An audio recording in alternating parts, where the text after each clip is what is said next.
आज धेरै नै खुसी लागिरहेको छ साथीहरु, किन भन्दाखेरि युट्युबको अर्निङ्सबाट आज एउटा टिभी किन्ने मौका पाएको छु र यो श्रेय यहाँहरुमा जान्छ। यहाँलाई धेरै धेरै म धन्यवाद दिन चाहन्छु। आउनु साथीहरु, आज मसँग चाहिँ Xiaomi कम्पनीको लेड स्मार्ट टिभी जुन कि फुल एचडी रहेको छ 4A प्रो चाहिँ कोठामा आइसकेको छ र यसको चाहिँ अनबक्सिङ भिडियो लिएर उपस्थित भएको छ। साथीहरु, पक्कै पनि तपाईले यो टिभी को बारेमा जान्न चाहनुहुन्छ भने फिचर्सहरु के रहेको छ, स्पेसिफिकेशन्स के रहेको छ र नेपालमा यसको कति प्राइस रहेको छ, कति मूल्य रहेको छ, पक्कै पनि यो जान्नको लागि यो भिडियोलाई अन्तसम्म हेर्नुहोला। साथीहरु, यो भिडियोलाई लाइक गरिदिनुला र त्यस्तै न सोशल मिडियाहरुमा पक्कै पनि शेयर गर्नुला र तपाई ओनिक कम्प्युटर युट्युब च्यानलमा नयाँ हुनुहुन्छ भने यो च्यानललाई पक्कै पनि सब्स्क्राइब गर्नुहोला। अब आजको विषयवस्तुतिर लागौं।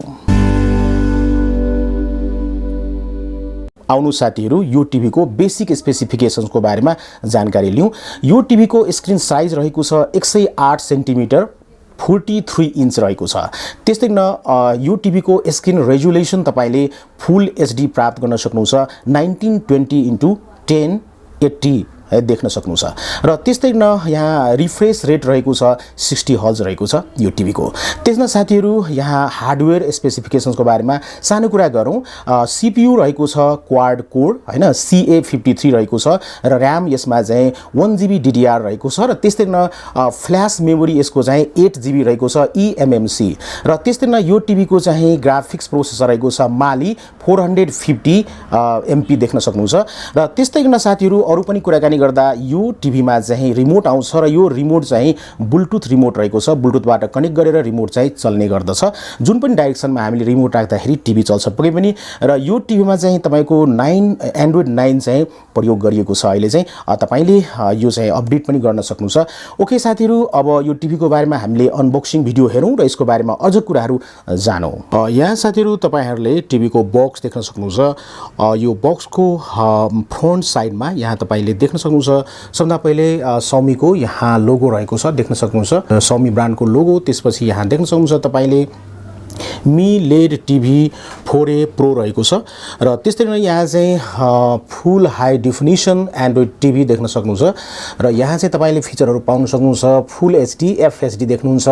DTS यहाँ देख्न सक्नुहुन्छ तपाईले HD र त्यस्तै नै प्याचवाल पनि रहेको छ। यो कम्पनीको Xiaomi कम्पनीको प्याचवाल रहेको छ र त्यस्तै नै तपाईले HDMI यहाँ देख्न सक्नुहुन्छ। ओके, र त्यस्तै नै यहाँ चाहिँ गुगल एसिस्टेन्टको फिचर पनि रहेको छ। तपाईले आफ्नो भोइस प्रयोग गरेर भिडियो हेर्न सक्नुहुन्छ र अरु यो टिभीलाई अपरेट गर्न सक्नुहुन्छ। त्यस्तै नै यहाँ गुगल प्ले यस सँगै आउँछ। ओके, त्यस्तै नै यहाँ क्रोमकास्ट रहेको छ। तपाईले आफ्नो मोबाइलमा भिडियो प्ले गरेर तपाईले टिभीमा कनेक्ट गर्न सक्नुहुन्छ र टिभीमा हेर्न सक्नुहुन्छ। त्यसैले तपाईले यहाँ देख्न सक्नुहुन्छ यो कुनामा देख्न सक्नुहुन्छ 43 इन्च रहेको छ, 108 सेन्टिमिटर रहेको छ र त्यस्तै न साथीहरु तपाईले यहाँ चाहिँ अब देख्न सक्नुहुन्छ 4 स्टार पाएको टिभी रहेको छ। 4 स्टार देख्न सक्नुहुन्छ र अरु पनि तपाईले इन्फर्मेसन यहाँ चाहिँ देख्न सक्नुहुन्छ। ओके, सो साथीहरु यो टिभीलाई म अनबक्स गरेर देखाउन गइरहेको छु।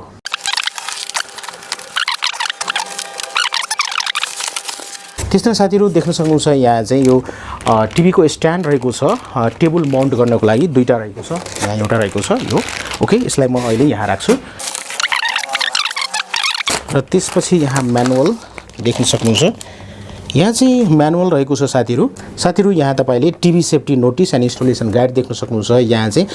टिभीलाई कसरी इन्स्टल गर्ने त्यो कुराहरु यहाँ देख्न सक्नुहुन्छ। यो कुराहरु कसरी रिमोट मिलाउने त्यो कुराहरु पनि यहाँ दिएको छ। यो कुराहरु मिलाउन सक्नुहुन्छ। ओके, यहाँ चाहिँ रिमोट रहेको छ र स्क्रु रहेको छ। ओके, त्यसपछि यहाँ स्क्रु देख्न सक्नुहुन्छ र त्यसपछि यहाँ चाहिँ रिमोट पनि देख्न सक्नुहुन्छ। ओके, सो रिमोट यहाँ यस्तो रहेको छ। म ओपन गर्छु यसलाई चाहिँ। यस्तो प्रकारको रिमोट देख्न सक्नुहुन्छ। ओके, यहाँ देख्न सक्नुहुन्छ रिमोट। ओके, सो यसमा चाहिँ ब्याट्री लाउनु पर्ने हुन्छ यहाँ चाहिँ। सो यो ठाउँमा ब्याट्री लाउनु पर्ने हुन्छ, दुईटा ब्याट्री। ओके, देख्न सक्नुहुन्छ यहाँ चाहिँ देख्न सक्नुहुन्छ साथीहरु यहाँ चाहिँ फ्रन्ट पार्ट रहेको छ र यहाँ चाहिँ 4 स्टार को यहाँ चाहिँ स्टिकर पनि देख्न सक्नुहुन्छ। साथीहरु ब्याक पार्ट देख्नुहुन्छ। अब यहाँ ब्याक पार्टमा के रहेको छ त्यो कुरा म देखाउन गएको छु। साथीहरु तपाईले अहिले टिभी को ब्याक पार्ट देख्नुहुन्छ र ब्याक पार्टमा चाहिँ यहाँ पावर प्लग रहेको छ। देख्न सक्नुहुन्छ यहाँ चाहिँ पावर दिनुपर्ने हुन्छ यहाँबाट र त्यसपछि तपाईले यहाँ चाहिँ इथरनेट को देख्न सक्नुहुन्छ कनेक्सन रहेको छ। तपाईले इन्टरनेट को यहाँबाट कनेक्सन दिन सक्नुहुन्छ। एभी ज्याक देख्न सक्नुहुन्छ। त्यस्तै यहाँ चाहिँ पेन ड्राइभ को दिएको छ देख्न सक्नुहुन्छ र देख्न देख्न सक्नुहुन्छ यहाँ चाहिँ तीनवटा HDMI पोर्ट दिएको छ र त्यस्तै गरेर फेरि पनि USB यहाँ चाहिँ दिएको छ USB युज गर्न सक्नुहुन्छ त्यसै एन्टिनाको यहाँ कनेक्सन गर्न सक्नुहुन्छ ओके त्यस्तै नै यहाँ चाहिँ 3.5 mm को अडियो यहाँ पोर्ट रहेको छ ओके यति नै रहेको छ साथीहरु अब चाहिँ म टिभीलाई सेटअप गरेर देखाउन गइरहेको छु साथीहरु यहाँ चाहिँ टिभीको स्ट्यान्ड म सेट गर्न गइरहेको छु यहाँ चाहिँ टेबल माउन्टेड स्ट्यान्ड यहाँ रहेको छ म यसलाई सेट गर्छु यो साइडमा पनि रहेको छ ओके यो चाहिँ स्विच बटन रहेको छ देख्न सक्नुहुन्छ यहाँ पावर बटन यहाँ रहेको छ ओके मैले लाइनको कनेक्सन गरिसकेको छु साथीहरु यहाँ स्विच रहेको छ यो स्विच चाहिँ यहाँ चाहिँ दिनुपर्ने हुन्छ ओके देख्न सक्नुहुन्छ यहाँ चाहिँ रेड बलिसकेको छ यहाँ एमआई लेखेर आइसकेको छ कम्पनीको ब्रान्डको ओके यहाँ देख्न सक्नुहुन्छ ओके अब यसपछि चाहिँ हामीले केही क्षण कुर्नु पर्ने हुन्छ केही क्षण वेट गरौँ ओके टिभी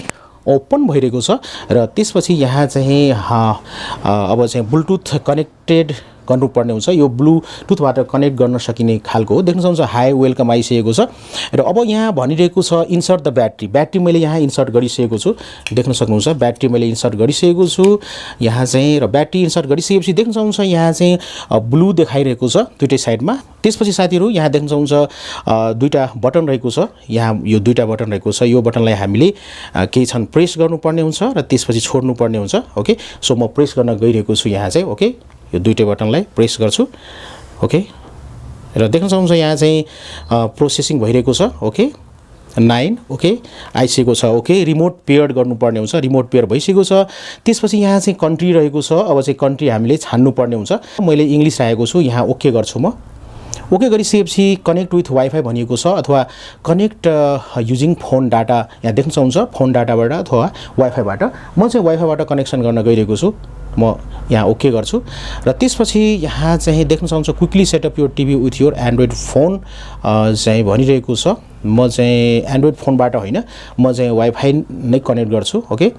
ओके साथीहरु म वाइफाई कनेक्ट गर्न गइरहेको छु देख्न सक्नुहुन्छ सुरुमा चाहिँ एरिना कस्मेटिक यो हाम्रै रहेको छ ओके वाइफाई त्यसमा ओनिक कम्प्युटर देख्न सक्नुहुन्छ 2.4 मैले चाहिँ 5G लिएको छु राउटर चाहिँ त्यही पनि यहाँ यो टिभीले चाहिँ 5G सपोर्ट नगर्दो रहेछ जस्तै म तपाईहरुलाई देखाउन गइरहेको छु यो मेरो मोबाइलमा यहाँ देख्न सक्नुहुन्छ ओके सो वाइफाई मैले यहाँ चेक गर्दाखेरि देख्न सक्नुहुन्छ ओनिक कम्प्युटर 5G रहेको छ है ओनिक कम्प्युटर 2.4 रहेको छ सो 5G यो टिभीले सपोर्ट गरेको छैन म चाहिँ 2.4 नै कनेक्ट गर्छु ओके सो ओनिक कम्प्युटर 2.4 म ओके गर्छु ओके गरिसकेपछि अब यहाँ चाहिँ हामीले पासवर्ड दिनुपर्ने हुन्छ देख्न सक्नुहुन्छ पासवर्ड दिइसकेको छु त्यसपछि ओके म गर्छु ओके देख्न सक्नुहुन्छ यहाँ चाहिँ कनेक्टिङ टु ओनिक कम्प्युटर 2.4 रहेछ 5G सपोर्ट गरेन कनेक्टेड सक्सेसफुली टु इन्टरनेट देख्न सक्नुहुन्छ प्लिज वेट हैन केही क्षण हामीले यहाँ चाहिँ वेट गर्नुपर्ने हुन्छ साथीहरु ओके देख्न सक्नुहुन्छ यहाँ चाहिँ अब make the most of your TV sign in to get new apps यसको लागि पछि साइन इन गरौँला म स्किप गर्दिन्छु ओके त्यसपछि यहाँ चाहिँ देख्न सक्नुहुन्छ एक्सेप्ट रहेको छ terms and services privacy policy play terms and service म चाहिँ एक्सेप्ट गर्दिन्छु ओके एक्सेप्ट गरिसकेपछि लोकेसन यहाँ देख्न सक्नुहुन्छ get Google use your device location भनिएको छ यस गर्दिन्छु म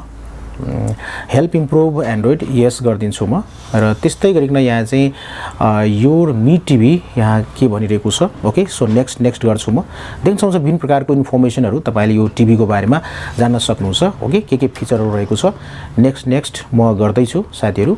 ओके सो फुल सेटअप यहाँलाई म देखाउन गइरहेको छु यो टिभीमा पक्कै पनि अन्तसम्म हेर्नु होला सो फेरि पनि यहाँ नेक्स्ट गर्छु म नेक्स्ट गरिसकेपछि यहाँ चाहिँ हामीले एग्री गर्नुपर्ने हुन्छ एग्री गर्दियौ र यहाँ चाहिँ देख्नुहुन्छ हेल्प अस इम्प्रुभ इनरोल भनिएको छ म चाहिँ नो थ्यांक्स गर्दिन्छु ओके यहाँ चाहिँ र देख्न सक्नुहुन्छ त्यसपछि यहाँ एन्ड्रोइड सिस्टम अपडेट देख्न सक्नुहुन्छ यहाँ चाहिँ कनेक्टेड टु वाइफाई रहेको छ त्यसमा यहाँ चाहिँ सुरुमा तपाईले देख्न सक्नुहुन्छ यहाँ चाहिँ अहिले देख्न सक्नुहुन्छ यहाँ हामी एप्समा छौं अहिले ओके सो यहाँ चाहिँ प्याचवाल रहेको छ नेटफ्लिक्स रहेको छ त्यसमा प्राइम भिडियो हैन देख्न सक्नुहुन्छ चाहिँ युट्युब यहाँ रहेको छ यहाँबाट हामीले युट्युब प्ले गर्न सक्छौं एकछिनपछि म युट्युब कनेक्ट गरेर देखाउँछु साथीहरु त्यसैले यहाँ चाहिँ गुगल प्ले रहेको छ टिभी रहेको छ अझ पनि तपाईले यहाँ प्लस गर्न सक्नुहुन्छ ओके त्यसपछि यहाँ चाहिँ अब म सेकेन्डमा आउन चाहन्छु सेकेन्डमा यहाँ चाहिँ रहेको छ नेटफ्लिक्स रहेको छ नेटफ्लिक्समा यहाँ देख्न सक्नुहुन्छ तपाईले विभिन्न प्रकारको मुभिजहरु देख्न सक्नुहुन्छ ओके यहाँ ओके डाइरेक्टली नेटफ्लिक्स रहेको छ यहाँबाट पनि आउन सक्नुहुन्छ ओके त्यसमा साथीहरु यहाँ तपाईले देख्न सक्नुहुन्छ म यहाँ तल आउँछु ओके सो यहाँ म तल आउँछु यहाँ देख्न सक्नुहुन्छ तपाईले YouTube रहेको छ YouTube मा पनि तपाईले यहाँ चाहिँ विभिन्न प्रकारको भिडियोहरु हेर्न सक्नुहुन्छ यहाँ चाहिँ ओके सो देख्न सक्नुहुन्छ यहाँ चाहिँ सङ्ग्सहरु देखिरहेको छ प्ले भयो गरे देख्न सक्नुहुन्छ साथीहरु मैले भोल्युम यहाँ चाहिँ एकदमै माइनस गरिदिएको छु यो मिस्टेकले यहाँ चाहिँ प्ले थिचेको छ म ब्याक गर्छु ओके ब्याक गर्छु र त्यसपछि तपाईले यहाँ देख्न सक्नुहुन्छ विभिन्न प्रकारको यहाँ चाहिँ भिडियोहरु रहेको छ YouTube बाट त्यस्तै तलतिर आउँछु यहाँ देख्न सक्नुहुन्छ यसरी तपाईले भिडियो हेर्न सक्नुहुन्छ ओके सो यहाँ कुटुमा कुटु रहेको छ मैले यहाँ भोल्युम चाहिँ एकदम माइनस गरिदिन्छु यहाँहरुलाई क्वालिटी देखाउन गएको छु साथीहरु 5G चाहिँ यो टिभीले सपोर्ट गरेको भए 5G राउटर राम्रो हुन्थ्यो स्पिडले राम्रो हुन्थ्यो म देखाउन गएको छु क्वालिटी चाहिँ कस्तो आइरहेको छ देख्न सक्नुहुन्छ साथीहरु क्वालिटी यहाँ यस्तो रहेको छ पक्कै पनि र साउन्ड मैले म्युट गरिदिएको छु कपिराइट को इशु आउन सक्छ त्यसकारणले मैले यहाँ चाहिँ भोल्युम चाहिँ एकदम नै म्युट गरिदिएको छु देख्न सक्नुहुन्छ यहाँ चाहिँ यस्तो प्रकारको क्वालिटी तपाईले देख्न सक्नुहुन्छ यहाँ चाहिँ ओके सो यो टिभी को क्वालिटी अझ पनि आउने दिनहरुमा यो टिभी को बारेमा अझ पनि म धेरै कुराहरु देखाउँछु पक्कै पनि यस्तो क्वालिटी रहेको छ म ब्याक गर्छु ओके यहाँ चाहिँ त्यस्तै नै यहाँ चाहिँ तपाईले नेटफ्लिक्स मा जानको लागि यसरी नेटफ्लिक्स मा तपाईले डाइरेक्ट यो बटन रिमोटबाट टच गरेर नेटफ्लिक्स मा जान सक्नुहुन्छ त्यस्तै गरिकन यहाँ चाहिँ तपाईले देख्न सक्नुहुन्छ यहाँ चाहिँ जोइन गर्नुपर्ने हुन्छ त्यसैले यहाँ चाहिँ प्राइम भिडियोमा टच गरेर प्राइम भिडियोमा जान सक्नुहुन्छ ओके यहाँ चाहिँ कन्टिन्यु गर्नुपर्ने हुन्छ त्यस्तै यहाँ चाहिँ म मीमा जान्छु देख्न सक्नुहुन्छ ओके डाइरेक्टली तपाईले प्याच वालमा आउन सक्नुहुन्छ यहाँ चाहिँ ओके यहाँ चाहिँ च्यानल टिभी इनपुट देख्न सक्नुहुन्छ अहिले च्यानल त्यसपछि एभी ज्याक युज गर्नुहुन्छ भने यहाँ अप्सन रहेको छ HDMI HDMI 2 रहेको छ HDMI 3 रहेको छ र तल पनि एप्सहरु रहेको छ देख्न सक्नुहुन्छ यहाँ चाहिँ तपाईले टिभी को लागि हैन यहाँ जान सक्नुहुन्छ एप्स एन्ड गेम्समा YouTube को लागि यहाँ मिडिया प्लेयर हैन गुगल प्ले स्टोर हैन देख्न सक्नुहुन्छ यहाँ चाहिँ टिभी गाइड रहेको छ ओके साथीहरु त्यसैले यहाँ चाहिँ देख्न सक्नुहुन्छ यो रिमोटमा चाहिँ तपाईले भोल्युमलाई घटाउने बढाउने प्लस माइनस गर्न देख्न सक्नुहुन्छ फ्लिक्स को बटन रहेको छ भिडियो प्राइम भिडियो को रहेको छ यहाँ चाहिँ तपाई प्याचवलमा जान सक्नुहुन्छ त्यसपछि तपाई होममा जान सक्नुहुन्छ र यहाँ देख्न सक्नुहुन्छ यसमा चाहिँ ओके बटन बीचमा रहेको छ तपाईले यहाँ चाहिँ लेफ्ट राइट अप डाउन गर्न सक्नुहुन्छ र यहाँ गुगल एसिस्टेन्ट रहेको छ त्यसपछि पावर बटन रहेको छ गुगल एसिस्टेन्टबाट पनि तपाईले चाहिँ भोइस कन्ट्रोल गरेर आफ्नो अपरेट गर्न सक्नुहुन्छ जस्तै चाहिँ ओनिक कम्प्युटर बल्ल आयो देख्न सक्नुहुन्छ साथीहरु यहाँ चाहिँ ओनिक कम्प्युटर भन्ने बित्तिकै यहाँ चाहिँ मेरो भिडियोहरु आइसकेको छ यसरी तपाईले भिडियोहरु प्ले गर्न सक्नुहुन्छ ओके यसरी भिडियो प्ले गर्न सक्नुहुन्छ ओके धेरै भिडियो रहेको छ र यहाँ ओके गर्छु स्किप गरौँ नमस्ते म हुँ ओनिक र अहिले तपाईहरुले हेर्दै हुनुहुन्छ ओनिक कम्प्युटर युट्युब च्यानल साथीहरु यहाँहरुलाई स्वागत छ यो च्यानलमा यसरी साथीहरु तपाईले यो टिभीलाई सेटअप गर्न सक्नुहुन्छ हस् साथीहरु यो सानो भिडियो रहेको थियो यो भिडियो यहाँहरुलाई कस्तो लाग्यो आफ्नो प्रतिक्रिया पक्कै पनि यो भिडियोको कमेन्टमा लेख्नु होला यो भिडियोलाई लाइक गरिदिनु होला त्यसै गरी सोशल मिडियामा शेयर गरिदिनु होला र तपाई ओनिक कम्प्युटर युट्युब च्यानलमा नयाँ हुनुहुन्छ भने पक्कै पनि हाम्रो च्यानललाई सब्स्क्राइब गरेर अल बेल बटनलाई छान्नु होला तपाईहरुको समय एक शुभ होस् भन्दै आजको यो भिडियोबाट म बिदा लिन चाहन्छु टेक केयर गुड बाइ जय नेपाल